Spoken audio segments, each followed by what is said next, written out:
So moved. Second. We have a motion and a second for approval. All those in favor say aye. Aye. Those opposed, same sign. Motion approved. Reconstruction of SEH agreement for TIF services. Stu? Reconsideration of an agreement that you already approved in March. Since that time, our president has taken a job with SEH and didn't want his signature on that agreement. So this would authorize our secretary, Don, to sign that agreement instead of Jim. Of course, we recommend it. I'll entertain a motion. So moved. We have a motion. Do we have a second? We have no second. I'll second the motion. The motion exactly is just removing. It's removing Jim as the signatory and authorizing Don to sign in his place. I'll second it. There's stuff, Scott, everything's good with it. This was originally done before we had an employment change, so I think this is just bookkeeping to bring our contract up to now to take out any of the potential issues that someone may come up with. So I think this is the best way to handle it in a public meeting like this, and have a motion in a second and have it out in the light of day. Gotcha. All those in favor say aye. Aye. Abstain. Those opposed, same sign. Motion approved. Authorization for additional services, MJ Thomas. Associates Stu. You approved an agreement with Mary Jane to do grant writing services up to $10,000. She is going to expend all of that between the forestry grant and some of the broadband work she's been doing for us. We'd like to increase that total amount so she can work on this USDA grant eligibility, and also with Okra and NERC on potential for some sidewalk grants in the South Haven area. And the money's in our budget, and I recommend approval. We have a motion. I'll make that motion. We have a second. Second. We have a motion and a second to approve. All those in favor say aye. Aye. Those opposed, same sign. Motion approved. We have funding for broadband outreach. And please weigh in, Jim. You were at the meeting too.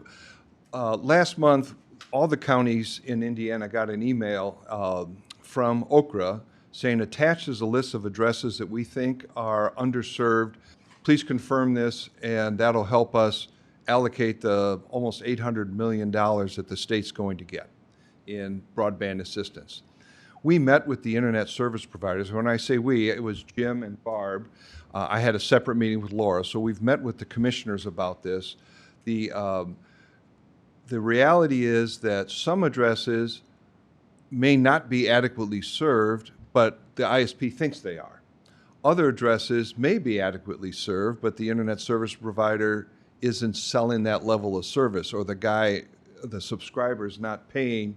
He's saving $20 a month by getting 25 megabytes instead of 100. The reality is, from the FCC map, there are portions of the county, particularly around Hebron and Morgan Townships, that are underserved. But there are other spots near Ogden Dunes on the lakefront, for example, and the Pines, that are also, we've been getting reports that they're underserved. So I think we're going to be the first county in Indiana to do this, but we're not the first county in the nation. We found, Jesse Butts has been leading this, found a community in Iowa, for example, that decided we'll survey everybody and ask them, take a speed test on your home computer and enter your results into this survey. When you do that, the results are going to be collected and plotted by Chuck upstairs. He's mapping this.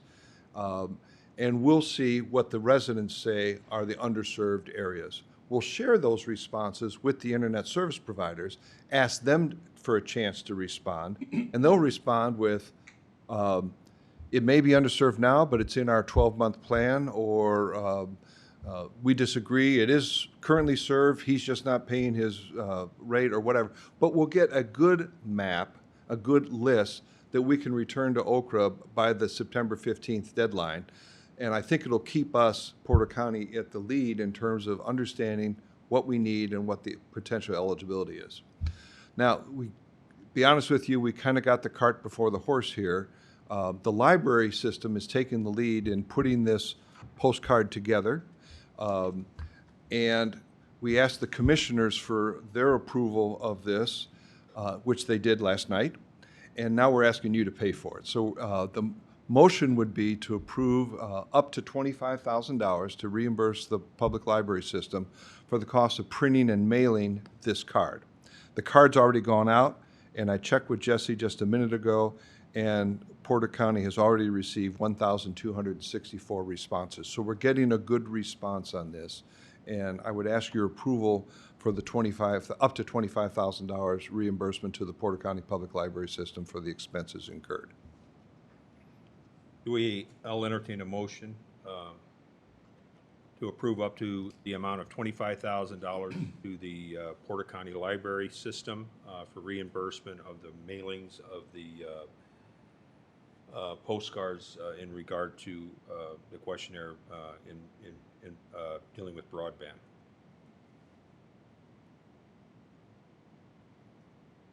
I'll make the motion. Do we have a second? I'll second it. So we have a motion and a second to approve. All those in favor say aye. Aye. Those opposed, same sign. Motion approved. Memorandum of Understanding with the County Commissioners regarding the Sheriff's Home Loan. Scott? Yes, this board had already voted on this. This is the follow-up actual memorandum of understanding between the Commissioner's Office and the Redevelopment Commission. This is for the $120,000 loan that the RDC would make to the commissioners to allow for improvements at the old sheriff's residence that we did get a competitive quote from last night. We're in the process of going through that. But this would be $120,000 payable back over the term from the rental proceeds over a 5-year period of time. Then the commissioners already approved on July 11th, 2023. We must need a motion for approval. Correct. I'll entertain a motion. So moved. Do we have a second? I'll second it. This has already been voted on at this point in time, so it's, The concept was, this is the actual terms of it all. yep. We have a motion and a second for approval. All those in favor say aye. Aye. Those opposed, same sign. Aye. Motion approved. Update on South Haven Code Enforcement, Bob and Scott. Let me start, if I may, Scott. You may. The auto dealer at the corner of McCool and 6, Scott sent them a code enforcement letter. They lawyered up. I met with the lawyer and the owner this morning out at the site. There's obviously a little bit of pushback. No business owner wants to go through the expense of taking down signs that they've put up. But Adam understands our code and is meeting with his client and indicated in an email that he shared with me to Scott that he's going to come up with a proposal to settle this matter. So I think we're on the right road there. Also, we've been doing some digging, and we found a part of our Unified Development Ordinance that says if a business has been out of business for 30 days or more, it can't have a non-conforming sign anymore. What's happened in the past, I suspect, is if you had a non-conforming sign, for example, a pole sign, you went out of business, someone else bought your business, they were allowed to reuse that sign. And that's really not the intent of the ordinance. We have not been enforcing this 30-day rule, but with your permission, I'd like to send a letter out to the rock and roll car wash owners. They've been out of business since rock and roll, I think, and ask them to remove that sign. And then we'll do an inventory along the corridor to look for other out-of-date signs and make that a new approach to addressing some of the code problems on 6. Finally, we do have a couple of standouts For example, the man with, or the business with the illegal plug-in electric sign on the south side of 6, he's been notified, and we're not getting any response. So maybe Scott can bring you up to date with some of the folks that have not been encouraging in their response. Yeah, we have a handful. I think we're just gonna have to move to the next step of either taking them to unsafe building or taking them to the court. But for the most part, everyone has, it takes a little bit more. Today's a good example of having to meet at the place with their attorney, with the code, with the, an analysis from upstairs on the sign. But a lot of it ends up coming back to, as long as I'm not being singled out and you're doing this all the way down the road, I would say the majority of them want to be swimming in that direction with us. And some of them, I don't know what their attitude is because they just have failed to respond. So the people that do respond, I think for the most part, we've gotten good responses, or after additional explanation, it became clear and it was okay as long as the rules were going to apply to everyone. And you've already gone to the neighbor and he fixed his signs and I can work on mine. So I think we've made great progress so far. It's just going to take some time. Another encouraging thing is just, that would be maybe 2-3 lots east of the Burger King. I showed you a picture of a dilapidated house that was all falling apart on the south side. You drive by there, I did this morning. New white siding, new roof. It's looking really refreshed. So a little bit of encouragement seems to be going the right way. We're not going to achieve that unless we take the 2 or 3 holdouts to the next level. And we can do that. I think we've done a good job of trying to pass that message up and down that road. I think those people have talked a little bit, and to some extent, I think they also want the 2 or 3, the whole want the 2 or 3 to get into compliance. And I had contacted, you had brought up about vegetation, the overgrown grass there in front of Burger King and that swell. We had talked, and you had asked if we could cut that, and I said, well, it's a state right of way, but we'll contact them. We contacted them, and I drove by, I think it was Friday, and they had cut it. I mean, All of it. yeah, it was terrible. Did you see it? Yeah. I mean, they blew the grass. The grass was still on the sidewalk, on the road. It looked like they cut it with a butter knife. That's I'm struggling with that property as well, because south of the public right-of-way is a drainage ditch filled with cattails and the like.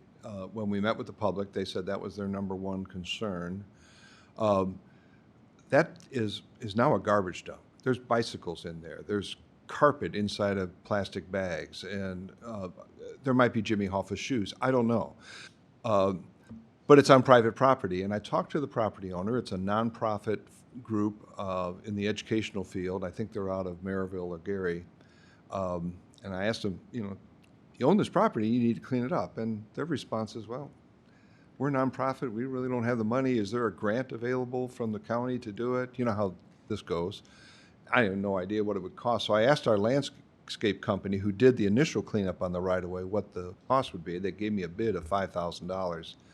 And I don't know what your pleasure is. If you want, I'll negotiate with the owner, and like we would give a sign grant to bring a sign into compliance, would you want to give a grant to them to bring this wetland into compliance? There's a lot of work there, several dumpsters worth of trash, I would think.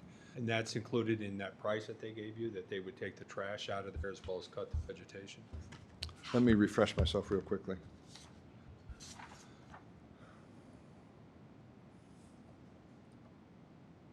Yes.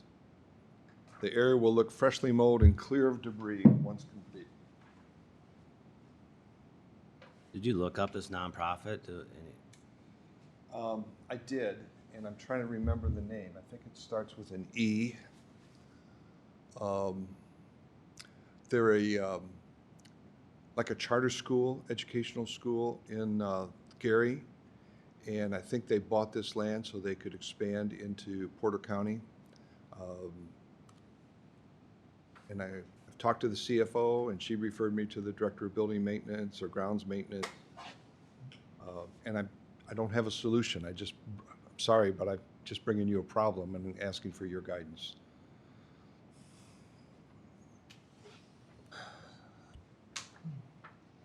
Well, I'm wondering if,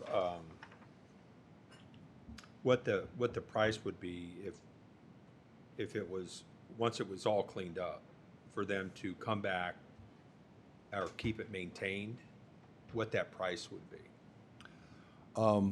So you're saying, if I'm hearing you correctly, Jim, if we paid for a one-time cleanup, would they agree to ongoing maintenance? I think that's certain. May not be any more than $50, $100. Well, they've got Ricky's landscape maintenance going out there now mowing their property. It's just that he's not going into the Right. ditch.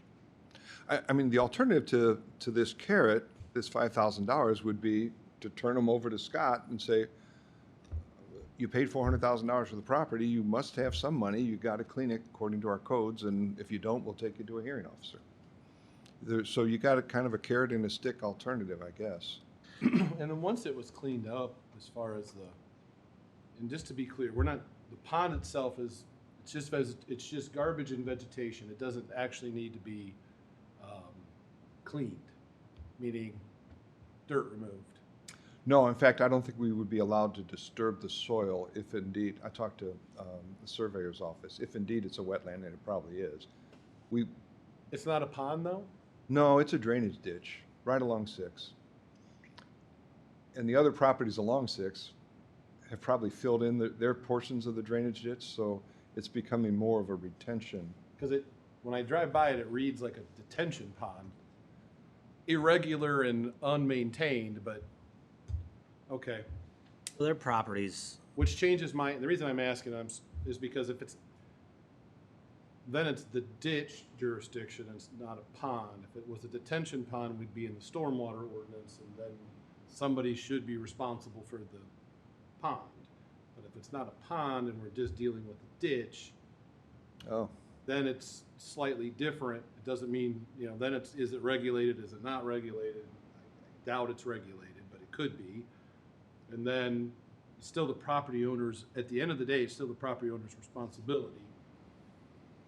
So I don't know if we've had any of our stormwater staff give us a kind of the rundown on this. That might be beneficial to figure out if it's a problem, not a problem, or if this, $5,000 get it all cleaned out, mowed down, and then they maintain it, Or they put a pipe in there and they cover it up where there is no ditch, like the rest of the properties. And that's, my guess is if you look east and west of that swell, you're gonna see probably. pipe, because the driveways out of McDonald's and into the shopping center are coming over that ditch, so there has to be a pipe there. And because the way that they designed all that in there, Burger King does not have its own driveway. It comes out onto the bigger parking area of the shopping center, comes out on that main drive. And that's why, I think that's why that was never filled in. But why don't we have Stormwater look at this and see if it is, try to determine, is this a detention area? If it's a detention area, it has to be handled a certain way. And if it's not a detention area, if it's just a ditch that needs to be cleaned up, then we have Scott send out the letter telling them that they have the responsibility to keep it clean. The only thing I say about that is we'll deal with this forever, because even if they send somebody over there to clean it, the odds are them cleaning it up the way it should be is almost nil. So it'll continue to look like an eyesore and continue to collect trash. I'd rather, if it's an issue of, instead of throwing $5,000 at it, if it's an issue of that it's just a ditch, maybe we look at, throwing a pipe in there, throwing soil on top of it to where it's not there anymore, and it's just grass that can be mowed on a regular basis. And we could ask Stormwater for an estimate for that as well. Yeah, and see if, you know, And as part of stormwater's review, we might find out that it's not a critical drainage way, or we might find out that it is, and that may change our opinion of it. It may change potentially where some money could come from. If it's a sensitive area or it's draining large, from upstream or downstream, or not. But I think that might color the picture in a little bit to figure out whether or not it's worth putting it into a pipe and where that money potentially would come from and how much of their property is really in this, ditch that we're calling now. Yeah, I'm a little puzzled by the terminology of wetlands. It certainly doesn't sound like wetlands, and if it did, there's so many things you can't do. Yeah. You can't fill it in, you can't put pipes in, or any of that kind of stuff. So I certainly want to make sure that designation hasn't anything to do with this, because I think the proper fix is to remediate it to the point of making it a mowable, flat surface, and just, let them cut the grass a little further with the maintenance they're doing, rather than a Band-Aid on this thing. And they hire somebody to go out there on a regular basis, this non-profit? Yeah, They've got Ricky's Landscape going over there mowing the flat area on a regular basis. that's why I'm saying is if, say, we swooped in there with $5,000 and cleaned it all up with the agreement that they were going to keep it maintained like that from that point forward. It's not going to cost them $5,000 to keep the vegetation down once it's been taken down and all the trash has been taken out. They're not going to stop that trash from going in there until there's some kind of fencing along there, because that's blowing right off the parking lot of that shopping center is where it's coming from, and probably from the road. Yeah. And the illegal dumping. Bags of carpet don't blow across a parking lot. There's a carpet in there? Yeah, people have trashed it with carpet and bicycles. Well, once it gets garbage, then it's almost like an attractive nuisance, and people think it's a dumpster and throw whatever they want in there because it's not an eyesore, it's already an eyesore, not adding to it. All right, so as I understand the consensus, we'll ask Stormwater to take a look at the property, determine what can be done, what should be done, get some cost estimates, and bring this back to you in September. Right. Okay? They should be able to determine what that is. If it's a ditch, if it's a wetland, whatever it is, they should know that. Nowotny and those guys should. Yeah. Okay. And then we'll wait for their answer, then decide after that is how we want to move forward. Is that okay with everybody? Well, we're at the end here. Is there any other items that any of the board members would like to bring up, or anybody from the audience? Could I add that Project Ribeye was originally posted for this month's meeting. We pulled it from the agenda because the developer does not yet have all the information you need to move forward, and he's agreed to delay that until the September meeting. And also may add, I just got this report from Mary Jane this afternoon.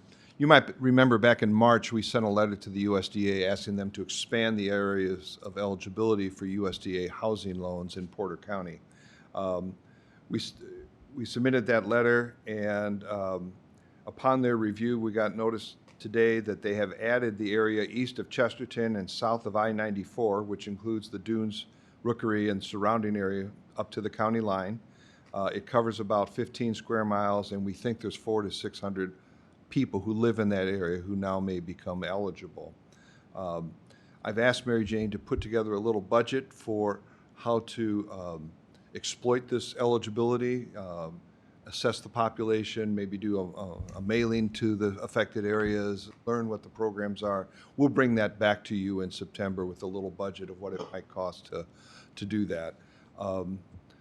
And I might add that there's, in the USDA budget now, they now have over 50 programs for rural development.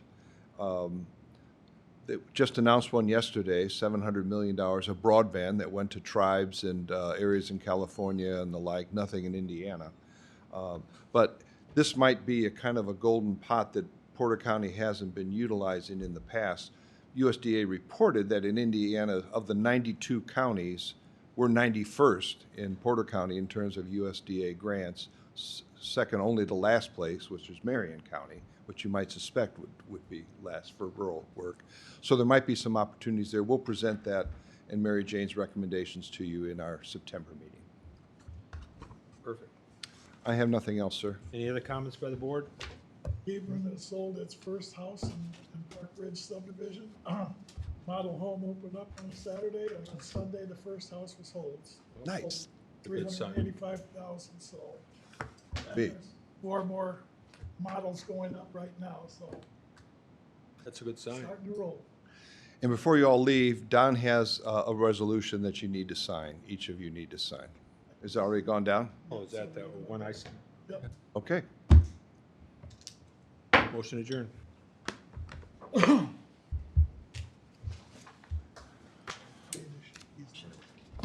Should have. Yep.